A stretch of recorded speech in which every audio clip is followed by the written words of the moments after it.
Good morning students. एक बार फिर से मैं आप सभी का अपने इस यूट्यूब चैनल पे स्वागत करता हूं। और आज से हम लोग प्रतिदिन 10 बजे करेंगे भूगोल की कक्षाएं। और ये भूगोल की पूरी सीरीज मैं चलाऊंगा और आपके रिस्पांस के आधार पे आपका कैसा रिस्पांस होता है, आप कितना अपने दोस्तों तक इसे शेयर करते हो, उसके आधार पे हम लोग इसको जारी रखेंगे।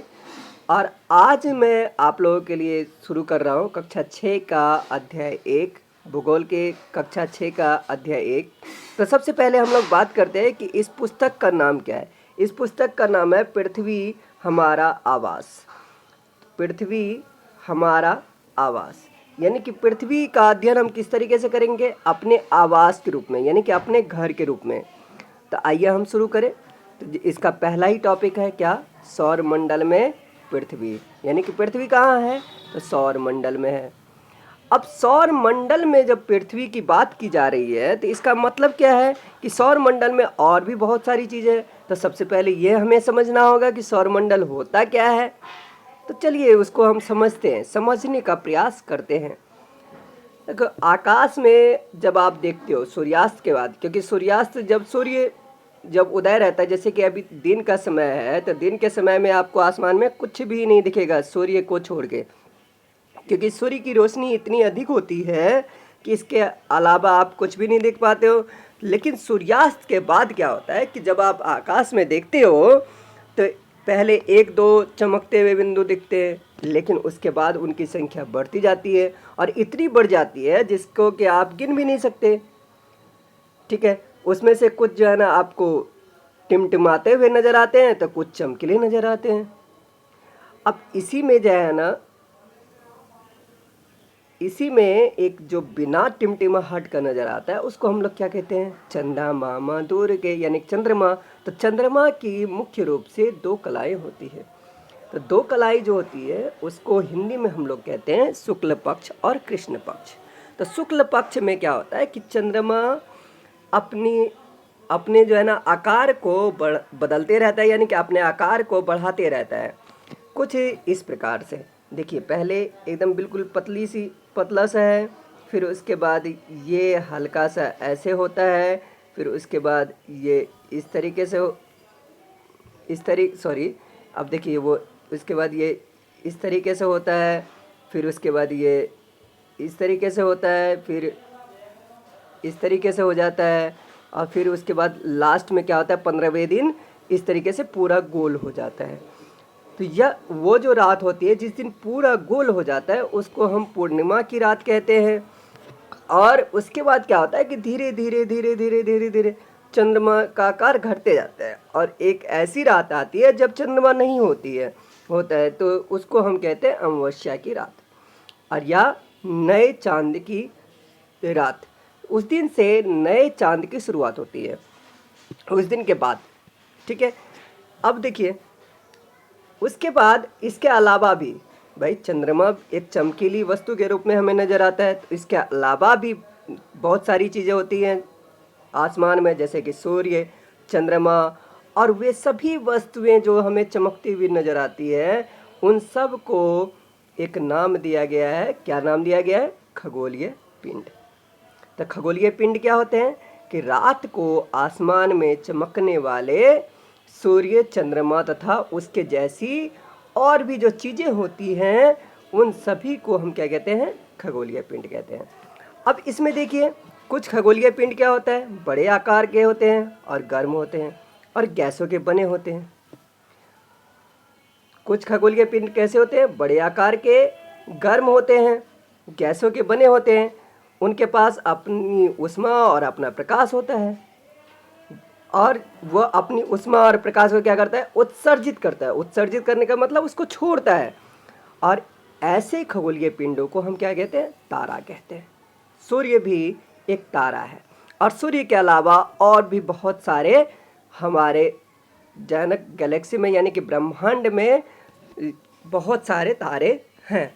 अब देखिए, रात के समय हमें बहुत सारे तारे सूर्य के समान ही लगते हैं, लेकिन वो बहुत दूर होते हैं, इसलिए वो हमें बहुत ही छोटे दिखाई पड़ते हैं। अब देखिए, रात में आसमान की ओर देखते समय आप तारों के अलग अलग समूहों द्वारा बनाई गई अलग अलग आकृति को देख सकते हैं। यानी कि तारों के द्वारा बनाई गई अलग अलग आकृति को हम क्या कहते हैं? नक्षत्र मंडल कहते हैं। उसी का उदाहरण क्या है? अर्सा मेजर या बिग बियन। ये एक प्रकार का क्या है? नक्षत्र मंडल है। अब बहुत आसानी से इसको पहचाने जाने वाला जो एक नक्षत्र मंडल है उसका नाम है सप्तऋषि। सप्तऋषि यानी कि सप्त मतलब 7, ऋषि मतलब संत, यानी कि ये 7 तारों का समूह है जो कि अर्सा मेजर यानी कि अर्सा मेजर का ही एक भाग है। यह अलग कोई नक्षत्र मंडल नहीं है, ये इसी का एक भाग है। अब यहाँ पे ये आप देख सकते हो, यह है चित्र 1.1। इसमें आप देख सकते हो, ये देखिए, ये ध्रुव तारा है जो कि हमेशा उत्तर दिशा में होता है। और ये उत्तर दिशा, ये संकेतक तारे कहलाते हैं। तो जैसे उत्तर दिशा में आप देखेंगे तो उसके अगल बगल में ही आपको अलग अलग आकार से बनते हुए 7 तारे नजर आएंगे। तो इसी को कहा जाता है सप्तऋषि।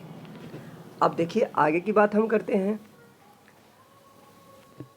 अब देखिए, और भी अलग अलग नक्षत्र मंडल हो सकता है, वो आप किसी की मदद से पहचान सकते हो या आगे की कक्षाओं में जब आप पढ़ोगे तो तब आपको उनके नाम पता चलेगा। क्या हुआ कि प्राचीन समय में यानी पुराने समय में तो ऐसे आजकल के तरह कंपास वगैरह नहीं होता था। तो उस समय में लोग कैसे जो है ना अपनी यात्रा करते थे? जब दिशाएं भटक जाते थे तो क्या करते थे कि ध्रुव तारा को खोजते थे। ध्रुव तारा, क्योंकि ध्रुव तारा एक निश्चित दिशा में होती है। अब दिन के समय तो रास्ता आसानी से खोज सकते हो कि सूरज जिधर होता है उस सुबह के समय में, लेकिन रात के समय में भी आप क्या आसानी से ढूंढ सकते हो कि सबसे पहले आपको ध्रुव तारा खोजना है। ये हमेशा कहाँ किस दिशा में होगा? तो ये होगा उत्तर दिशा में। तो उत्तर दिशा जैसे ही आपको पता चल गया तो उसके बाद अलग अलग दिशाओं की जानकारी आपको मिल जाएगी। अब उसके बाद क्या है, एक जो खगोलीय पिंड है उसको हम कहते हैं ग्रह। उसको हम कहते हैं ग्रह। ग्रह कहते हैं, ग्रह क्या होता है? तो ग्रह होता है एक ऐसा खगोलीय पिंड जिसके पास अपना प्रकाश और अपनी ऊष्मा नहीं होती है। ये कैसे अपना प्रकाश प्राप्त करते हैं? तो तारों से, जैसे कि पृथ्वी सूर्य से प्रकाश प्राप्त करता है। अब इसको और अगर हम समझें तो ये ग्रह का इंग्लिश मीनिंग होता है प्लैनेट। प्लैनेट जो है ना ग्रीक भाषा के प्लेंटाई शब्द से बना है जिसका अर्थ होता है परिभ्रमक। परिभ्रमक यानी कि चारों ओर घूमने वाला। पृथ्वी जिस पर हम रहते हैं एक ग्रह है। अब यहाँ पे मैं एक रोचक तथ्य आपको बताता हूँ, आपको जान के हैरानी होगी कि अभी आप इस वीडियो को देख रहे हो, बैठ के देख रहे होगे, लेकिन अभी भी आप 1610 किलोमीटर प्रति घंटे की रफ्तार से, यानी कि 1 घंटे में 1610 किलोमीटर की गति से अभी भी आप चल रहे हो। यह अपना संपूर्ण प्रकाश एवं ऊष्मा किससे प्राप्त करता है? सूर्य से प्राप्त करता है, जो पृथ्वी के सबसे नजदीक का तारा है। सूर्य क्या है? एक तारा है, वो पृथ्वी के सबसे नजदीक है। इसीलिए पृथ्वी जो है ना सूर्य से अपना प्रकाश और अपनी ऊष्मा प्राप्त करता है, यानी कि जो उसको आवश्यकता होती है। पृथ्वी को बहुत अधिक दूरी से, जैसे चंद्रमा से देखने पर चंद्रमा के तरह ही पृथ्वी भी चमकती हुई लगती है। अब उसके बाद जरा हम इस पिक्चर को देखते हैं, फिर उसके बाद हम ये एक महत्वपूर्ण फैक्ट है उसको ध्यान से देखेंगे। अब ये देखिए इस पिक्चर में, अब देखिए इस पिक्चर में आपको ये चारों तरफ इसके वलय नज़र आ रहे होंगे। उसके बाद जो है ना आप ये देख ये जो वलय है, अब ये वलय है क्या, तो इस चीज़ को यहाँ पे क्लियर किया गया है। देखो, वलय मतलब छल्ले। बृहस्पति, शनि और यूरेनस के चारों ओर छल्ले हैं। ये क्या है? ये छल्ले विभिन्न पदार्थों के असंख्य यानी कि अनगिनत छोटे छोटे पिंडों से बनी पट्टियाँ हैं।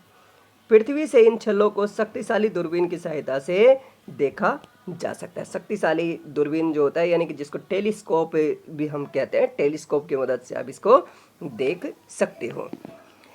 अब देखिए, जो 8 ग्रह हैं, ग्रहों की संख्या कितनी है? 8 है। तो 8 ग्रह हैं, तो उसके इसको जानने से पहले हम सबसे पहले समझते हैं सौर मंडल क्या होता है। तो सौर मंडल की अगर बात करें तो पौराणिक रोमन कहानियों में सोल सूर्य देवता को कहा जाता है और सौर का मतलब होता है सूर्य से संबंधित, इसलिए सूर्य के परिवार को सौर मंडल कहा जाता है। सौर शब्द का उपयोग करते हुए अधिक शब्दों को लिख सकते हो, जैसे सोलर सिस्टम, सोलर एनर्जी, और भी अलग अलग शब्द आप लिख सकते हो। ठीक है, उसके बाद की अगर बात करें तो आगे बढ़ने से पहले हम लोग देखते हैं कि शब्द की उत्पत्ति किस प्रकार से होती है। ऐसे बहुत से शब्द जिनका उपयोग हम एक भाषा में करते हैं, अक्सर वे दूसरी भाषाओं से लिए गए शब्द हो सकते हैं। जैसे उदाहरण के लिए ज्योग्राफी एक शब्द अंग्रेजी भाषा का शब्द है या ग्रीक भाषा से लिया गया है, जिसका अर्थ पृथ्वी का विवरण होता है। यानी कि 2 ग्रीक शब्दों से मिलकर बना है, जिसमें जी का शब्द का अर्थ है पृथ्वी और ग्राफिया का अर्थ है लिखना। और जैसे देखिए, जियो प्लस लोजिया, जियोलॉजी, इसका मतलब होता है पृथ्वी का अध्ययन। जियो प्लस मेट्री या मेट्रिया है, तो जियोमेट्री यानी कि पृथ्वी का मापन। जियो प्लस ऑयड यानी कि पृथ्वी के आकार के अनुरूप। अब देखिए, हम फिर से जानते हैं सौरमंडल के बारे में। सौरमंडल क्या होता है कि सूर्य, 8 ग्रह, उपग्रह और अन्य खगोलीय पिंड जैसे कि क्षुद्र ग्रह तथा उल्का पिंड मिलकर सौरमंडल का निर्माण करते हैं। यानी कि सूर्य, 8 ग्रह, उपग्रह तथा अन्य खगोलीय पिंडों के समूह को सौरमंडल कहते हैं। और इसका मुखिया कौन है? सूर्य है। जैसे कि हर एक परिवार का एक मुखिया होता है, उसी प्रकार सौरमंडल का मुखिया होता है सूर्य। अब सूर्य की बात करें तो सूर्य सौरमंडल के केंद्र में स्थित है। यह बहुत बड़ा है और अत्यधिक गर्म गैसों से बना है। इसका खिंचाव बल इससे सौरमंडल को बांधे रखता है। खिंचाव बल यानी जिसको हम कहते हैं गुरुत्वाकर्षण बल, यानी कि गुरुत्व के तरफ आकर्षण बल होता है। सूर्य अपने तरफ खींचता है जबकि पृथ्वी अपने आप को अलग धकेलती है। तो इस तरीके से ये अपनी जगह पे रहते हैं। सूर्य सौरमंडल के लिए प्रकाश एवं ऊष्मा का एकमात्र स्रोत है, लेकिन हम इसकी अत्यधिक तेज ऊष्मा को महसूस नहीं करते, क्योंकि सूर्य से पृथ्वी की दूरी कितनी है? 15 करोड़ किलोमीटर है। अब देखिए, ग्रह की अगर बात करें तो हमारे सौरमंडल में 8 ग्रह हैं। सूर्य के दूरी के अनुसार इनके क्रम है बुध, शुक्र, पृथ्वी, मंगल, बृहस्पति, शनि, यूरेनस और नेपच्यून। अब इसको हम इस चित्र में देखते हैं। अब ये देखिए, ये जो आपके ये 4 ग्रह हैं, यहाँ इसमें ये 4 ग्रह जो हैं, इसको हम कहते हैं आंतरिक या पार्थिव ग्रह। इसमें सबसे पहले नंबर पे आता है आपका बुध, फिर आता है वीनस यानी कि शुक्र, और फिर है पृथ्वी, और फिर है मंगल। इसको हम आंतरिक या पार्थिव ग्रह कहते हैं, क्योंकि इनका निर्माण चट्टानों से हुआ है। उसके बाद ये जो है ना, ये क्षुद्र ग्रह की पट्टी है। अब क्षुद्र ग्रह क्या होता है हम इसी चैप्टर में आगे जानेंगे। और उसके बाद के ये जो है ना, ये बाह्य ग्रह है या जोबियन प्लैनेट भी इसको कहते हैं। इसमें क्या क्या है? ये बृहस्पति है, और उसके बाद ये आपका शनि है, फिर यूरेनस है, और फिर उसके बाद यूरेनस के बाद है आपका नेपच्यून। ठीक है, अब आगे की तरफ हम लोग बढ़ते हैं। आगे की तरफ तो सौरमंडल के सभी 8 ग्रह क्या होता है कि एक निश्चित रास्ते पे सूर्य का चक्कर लगाते हैं। ये रास्ते दीर्घवृत्ताकार यानी कि इस तरीके से है, जैसा कि अभी आपने चित्र में देखा, दीर्घवृत्त यानी कि बड़ा वृत्त ऐसे इस तरीके से है। तो इस तरीके से है, तो जिसको इसी को क्या कहा जाता है? कक्षा कहते हैं। बुध सूर्य के सबसे नज़दीक है। अपनी कक्षा में सूर्य के चारों ओर एक चक्कर लगाने में उसे केवल 88 दिन लगते हैं, यानी कि बहुत कम टाइम लगता है। तो इसका मतलब आप क्या कह सकते हो कि सूर्य बुध को ही सबसे ज़्यादा ऊष्मा और प्रकाश प्राप्त होता है। तो इसका मतलब क्या है कि वहाँ का तापमान जो है पृथ्वी के तुलना में कई गुना अधिक होगा। शुक्र को पृथ्वी का जुड़वा ग्रह कहा जाता है, माना जाता है, क्योंकि उनका आकार आकृति लगभग पृथ्वी के समान है। अभी तक प्लूटो को भी एक ग्रह माना जाता था, लेकिन क्या हुआ कि अंतर्राष्ट्रीय खगोलीय संगठन ने अपनी बैठक जब अगस्त 2006 में की तो उसमें एक डिसीजन लिया गया कि कुछ समय पहले खोजे गए जो और खगोलीय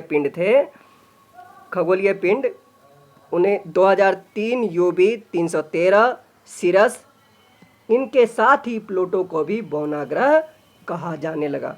अब ये किस आधार पे ग्रह कोई होता है या नहीं होता है, ये आप आगे की कक्षाओं में, उच्च कक्षाओं में जान पाएंगे, यानी कि उच्च कक्षाओं की किताबों में जान पाएंगे। अब देखिए, आगे बढ़ने से पहले हम यहाँ पे एक और फैक्ट्स देखते हैं। तो रात में आसमान को देखकर मनुष्य क्या होता है, हमेशा से उसके तरफ आकर्षित होता है, यानी कि मोहित होता है। खगोलीय पिंडों एवं उनकी गति के संबंध में जो अध्ययन करने वाले होते हैं उन्हें खगोल शास्त्री कहा जाता है। आर्यभट्ट ऐसे ही एक प्रसिद्ध खगोल शास्त्री थे प्राचीन भारत के।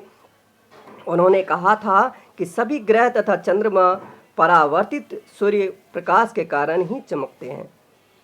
लेकिन जो है ना, इनकी बातों को अधिकतर लोगों ने नहीं माना और आज विश्व के सभी भागों में खगोलविद ब्रह्मांड के रहस्य को खोजने में लगे हैं और बाद में इस बात को प्रमाणित किया गया। अब आगे हम बढ़ते हैं। आगे बढ़ने से पहले मैं आप लोगों को बता देना चाहता हूं कि जितनी भी आप लोगों ने अभी तक पढ़ा है इसका नोट्स अवश्य बनाएं और इससे आगे की बातें हम अगली वीडियो में करेंगे। तब तक के लिए have a nice day, take care और टेक सेफ।